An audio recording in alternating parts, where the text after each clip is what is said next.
Section 1. You will hear some people talking about getting exercise. First, you have some time to look at questions 1 and 2.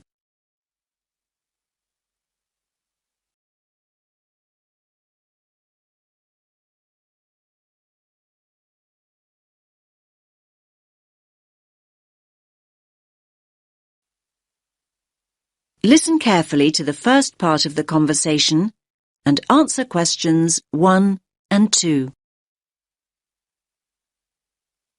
Hey, Janos, have you seen this notice here? What's that? Join our mole walking program, Get Fit for free. Now, I like the sound of that. I can't afford to keep up my gym membership this term. It's too expensive. I know what you mean. But what exactly is mole walking? Sounds a bit boring to me. Hold on. OK, it may sound boring, but it might be a great opportunity to take exercise. Think about it. A climate-controlled environment where you can take exercise without having to worry about the wind or the rain. Wind and rain? Have you actually looked at the weather outside? It's snow and ice out there. I only came into the mall to keep warm. Well, it is winter and we are in Canada after all. So just think, by mole walking we can exercise indoors instead of outdoors. Great. And another thing, we won't have to worry about the traffic. Just think, no busy roads to cross and no rush hours to think about. Come on, it's worth a try. You're still not exactly selling it to me. Imagine walking past the same stores, and they're not even open. So what's the point of that? Oh, come on, Janos. Just think about it as an opportunity to window shop and keep an eye out for bargains. And what about all the amazing decorations and displays we can take a look at? I think it sounds like fun. Did you say fun? Walking on a hard surface like concrete. Give me grass any day. Much more comfortable on the feet. And there's another thing. In a mall, you're always close to restrooms. And water, come to that. What could be better than that? I think I know the answer to that one. Exercising in a gym is a whole lot better.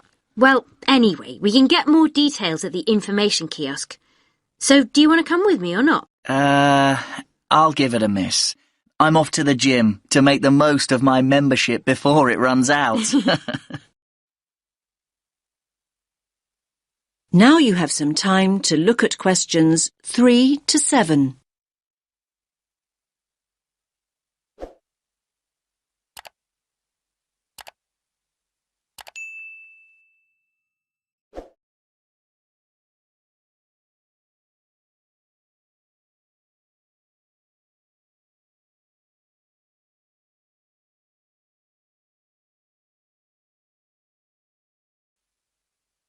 Now listen to the next part of the conversation and answer questions 3 to 7. Hello. I'd like more information about the mall walking program. Great. We're always looking for new members. Can I just ask you how you found out about the program? On the notice board on the first floor. Oh, that's great. Most of our new members come through the website or through friends. Good to know people still read the notice board here in the mall. Yes, I guess so. Now, let me give you some details. The program runs weekdays, Monday through Friday. And it's an early start. Wait for it. Walkers meet at 7 a.m. 7 a.m? That is pretty early. But come to think of it, my lectures start at 9 most mornings, so I would be able to make it back to the campus in plenty of time. Great. Actually, most members go straight on to work or college after their walk, so you're not alone. Now, our members meet here on the ground floor. Here at the information kiosk? No, just over there at the food court. Oh, the food court. OK. Yes, just follow the smell of coffee. Normally about 10 to 15 people show up for each walk, but numbers can vary. So, up to 15 in a group. That's an ideal number. Glad it's not 50.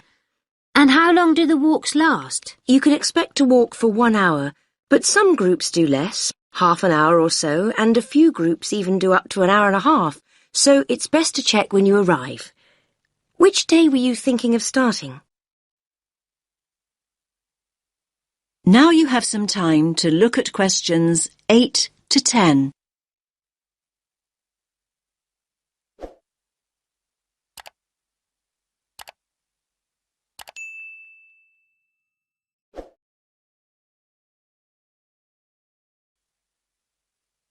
Now listen to the rest of the conversation and answer questions 8 to 10. Well, next Monday would work for me. Morning lectures have been cancelled, so I would have plenty of time. Monday the 4th of February? Yes, that's right. OK. So let's get your details. Can you give me your full name? Anya Karczewskaya. Can you spell your surname, please? Yes. Karczewskaya.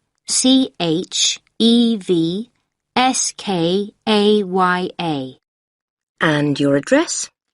Apartment 12, 2 Burlington Street.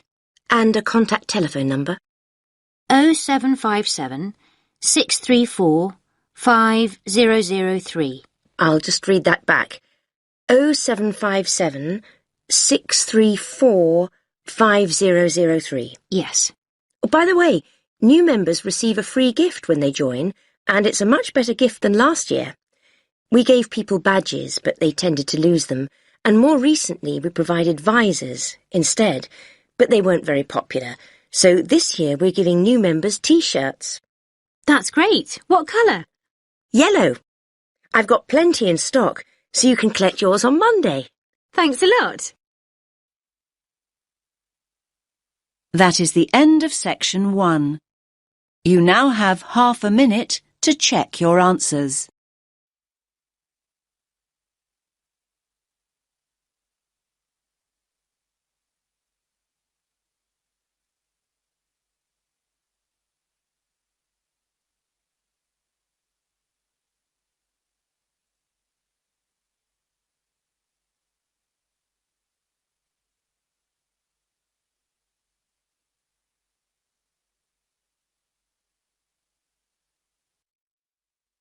Now turn to section 2. Section 2. You will hear a man talking to teenagers about archery. First, you have some time to look at questions 11 to 13.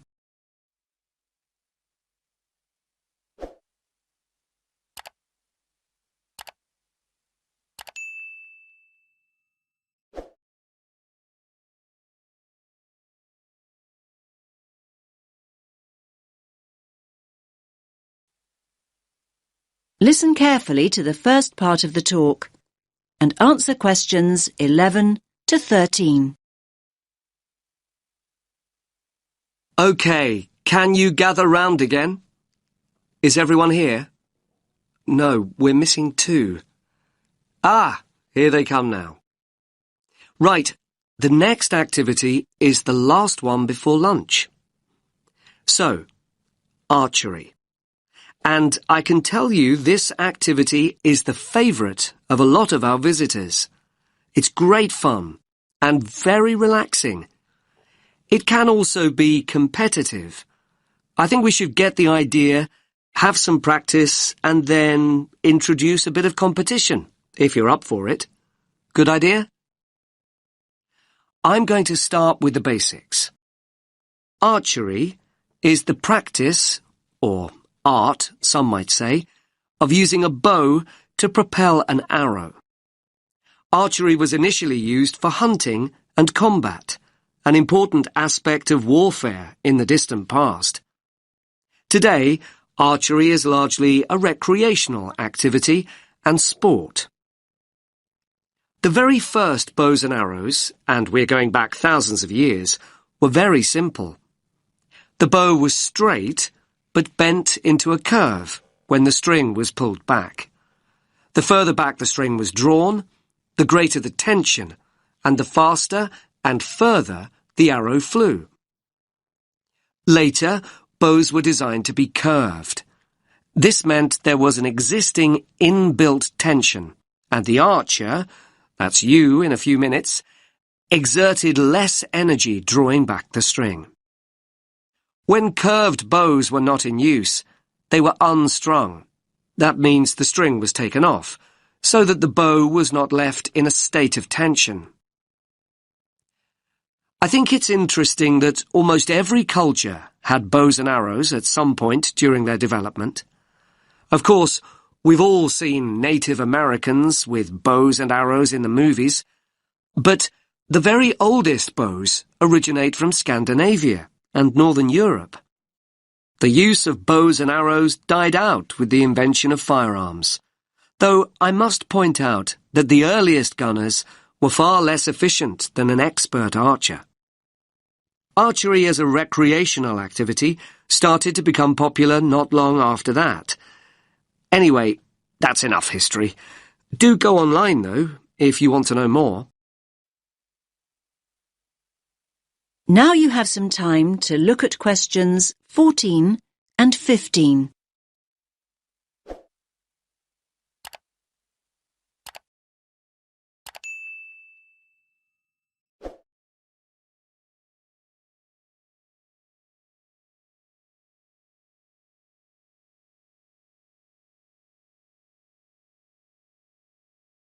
Now listen to the next part of the talk and answer questions 14 and 15.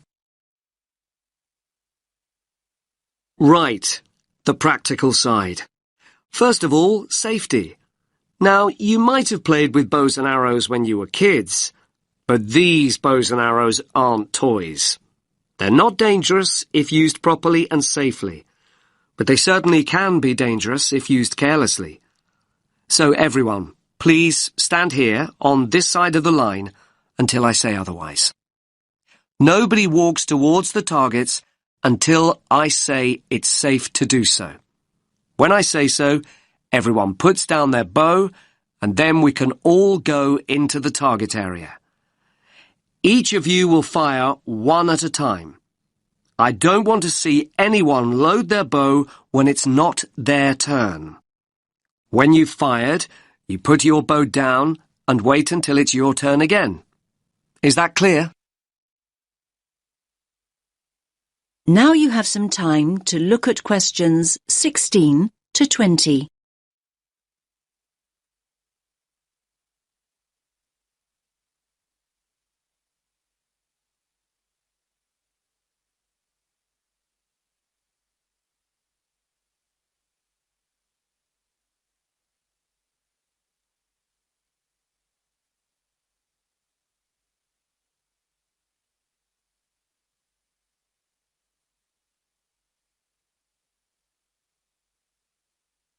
Now listen to the rest of the talk and answer questions 16 to 20. Let's take a look at the equipment. The bows are fairly heavy. You might be surprised. We'll spend a moment practicing holding the bow properly before we load one up. I'm holding it now, in the position in which you'll hold it. The drawstring is here, and again you might be surprised at the tension. You'll need to practice drawing back the string. Just above the middle of the bow, here, is the sight. You look through this as you would with a rifle. Using a bow and arrow without a sight is perfectly possible. Most master archers do this, but having one will certainly help you to start off with. Now I'll put the bow down and show you an arrow.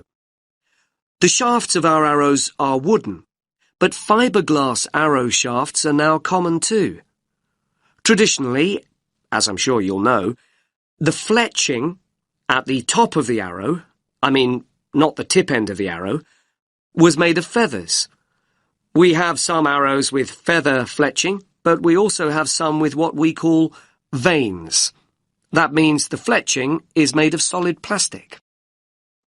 All of you have a quiver with 6 arrows in it. You should tie the strap of the quiver around your waist, like this.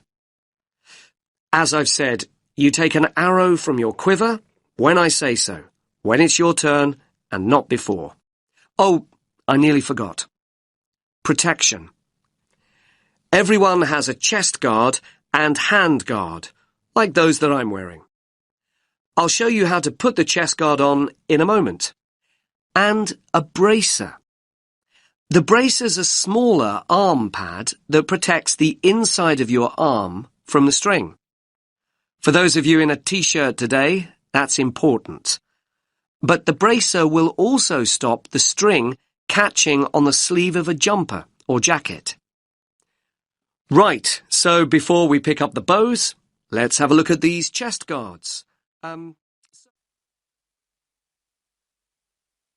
That is the end of section 2. You now have half a minute to check your answers.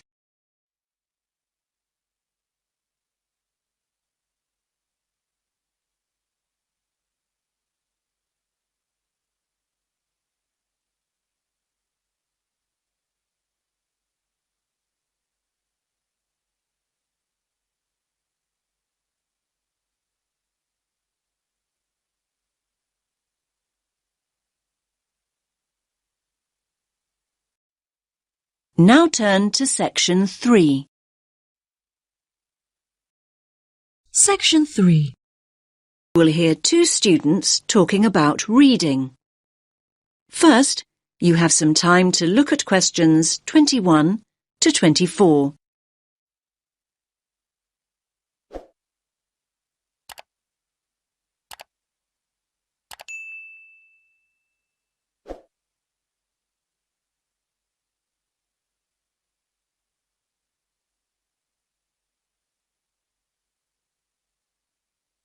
Listen carefully to the first part of the conversation and answer questions 21 to 24. Hi, Milena. How's your research for your assignment going? Which assignment, Josh? The one on sustainable transport. It's due in on Friday. Oh, I've not nearly finished it. I've still got so many articles to get through. In fact, I need to read another 2 books on the reading list before I can even think about writing it up. It doesn't help that I'm a really slow reader. Well, why don't you practice speed reading, just like me? Oh, let me into your secret. If anything, if I don't get a move on, my assignment is going to be late. What exactly is speed reading anyway? Well, speed reading basically means reading faster and more efficiently. It can make such a difference. I've noticed the benefits already, and I've only been doing it a few weeks. Sounds good. What benefits are we talking exactly? Well, the majority of people read at an average rate of 250 words a minute. So that means that an average page in a book or document would take you around 1 or 2 minutes to read. So up to 2 minutes a page? That sounds quite fast to me. I reckon I spend at least 5 minutes on each one. But just think about it. Imagine if you could double that rate to 500 words a minute. You could zip through all the articles and books in half the time. Another thing is that it can help you understand the basic structure of an idea or an argument much better. Now you have some time to look at questions 25 to 30.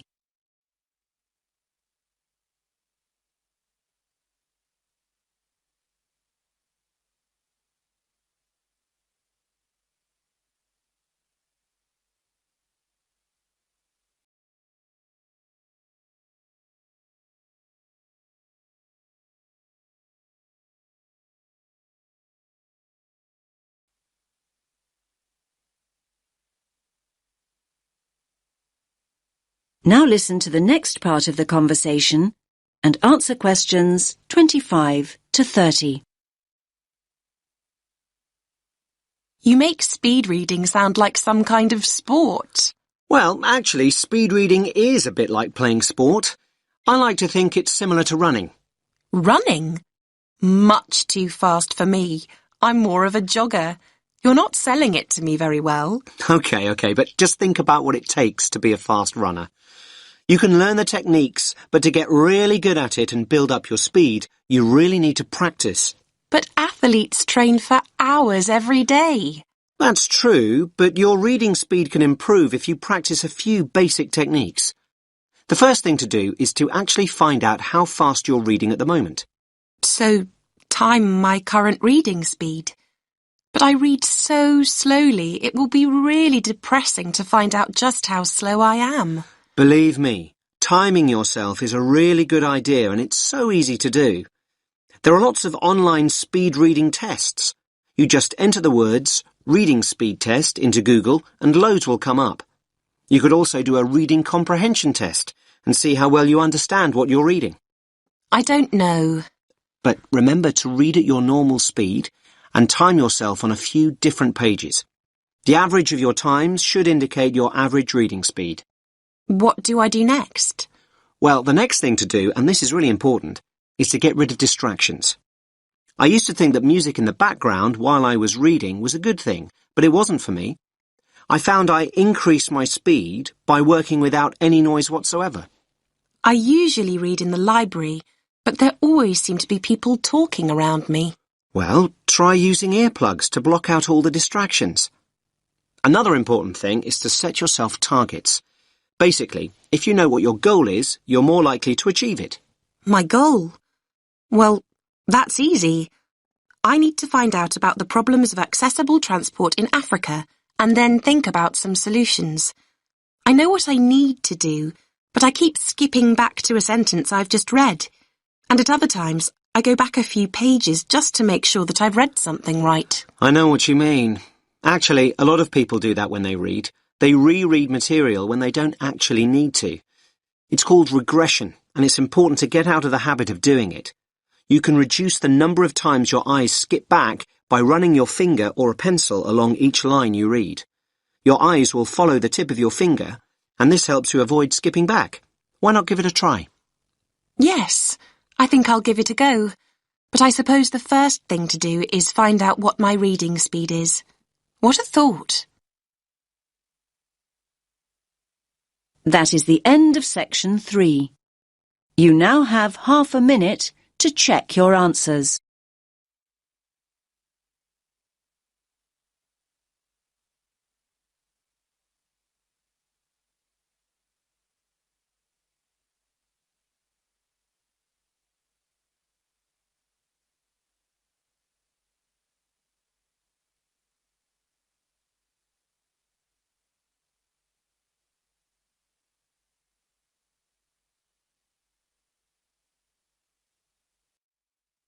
Now turn to section 4. Section 4. You will hear a man talking about tourism and the environment. First, you have some time to look at questions 31 to 40.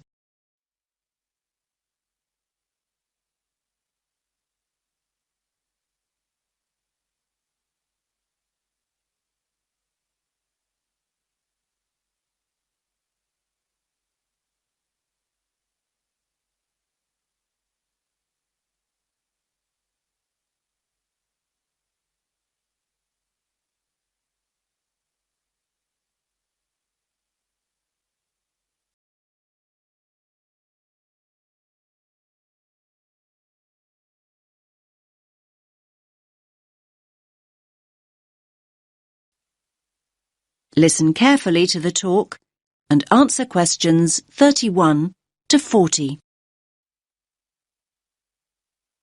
Good morning, everyone.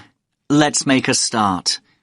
Now, over the last few weeks, we've looked at some key areas in the travel and tourism module. We've already charted the origins and development of tourism, and we've also looked at the negative effects of tourism on both local communities and the environment. So, in this lecture, we're going to focus on ways in which tourists can actually benefit local people and natural areas if they travel responsibly. And this kind of travel is known as ecotourism. Now, there's no one definition of ecotourism. In fact, it can be interpreted in a number of different ways. This means it represents different things to different people. And sometimes people misunderstand ecotourism altogether. They think of it as just spending time in nature or natural areas. However, the truth is far more complex. In essence, it aims to minimize the negative impacts of tourism that we looked at earlier on in the course. Problems such as litter and water pollution, crime and so on, and, at the same time, to encourage travellers to have a positive impact on the places they visit. Now, there are many other words to describe a similar idea to ecotourism. In fact, the terms alternative tourism, sustainable tourism, or responsible tourism are often used to mean the same thing. But in fact, although the main ideas behind them are similar, there are small differences. And let's briefly look at these now. Alternative tourism is any kind of tourism that is not mass tourism. And by mass tourism, we mean hundreds, if not thousands of people going on, for example, their 2 weeks a year beach holidays or traditional sightseeing tours. Alternative tourism includes travel such as backpacking and adventure holidays. And the term alternative also includes ecotourism, which is what we are mainly focusing on today. Now, what about sustainable tourism? Sustainable tourism has the same ideals as ecotourism, but it isn't limited to natural areas. So, you can have a sustainable tourist experience in a city or a town. And then we have responsible tourism. What does that mean exactly? Now, basically, this involves acting responsibly and respectfully as a guest when we travel overseas. And what do we mean by respectful? Well, being respectful might involve asking permission to take photographs, or go into someone's home observing some of the customs of the local community, such as dress, or making an effort to learn the language. Now, ecotourism can be passive or active. So, what do we mean by passive tourism? Well, let's think of some specific examples. A passive tourist might buy their holiday package from a company that donate part of their profits to local charities. Or a passive tourist might book environmentally friendly accommodation. This means choosing to stay in a hotel which may use solar power as a source of energy, or changes sheets and towels for their guests less frequently. Now, active ecotourism's a way for people to enjoy everything that nature has to offer, and at the same time enable them to leave a positive mark on the environment. Now, this kind of ecotourist is sometimes referred to as a voluntourist. That's a combination of volunteer and tourist. You get the idea. Now, voluntourists prefer to experience a new place in an active way. And this doesn't mean sitting in a tourist bus or listening to a pre-recorded guide. Basically, they want to physically connect with the place they're visiting, and this includes connecting with humans and animals.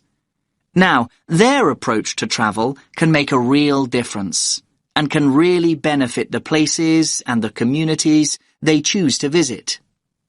Voluntourists often help local people construct and repair buildings, or it could mean being willing to help a community with nature conservation.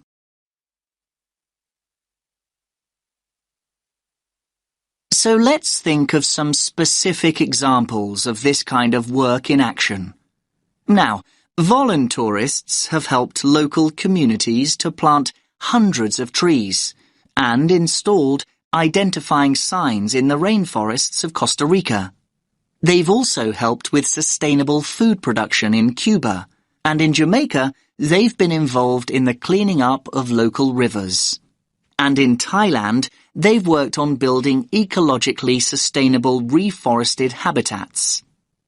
Now, some of the work that voluntourists do also involves looking after endangered animals, like the Giant Panda Project in Japan, or the Animal Sanctuary Project in Ecuador. Now, this work doesn't just involve interacting with wildlife, but involves educating local people about the need to protect wildlife. Now, before we explore wildlife tourism in more detail, does anyone have any questions? That is the end of section 4. You now have half a minute to check your answers.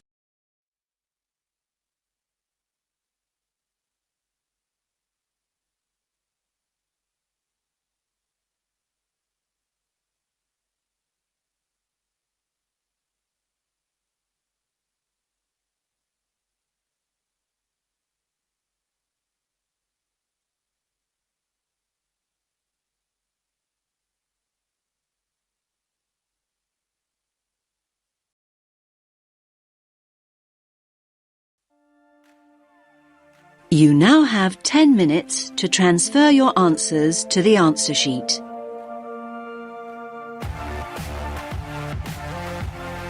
That is the end of Test 6.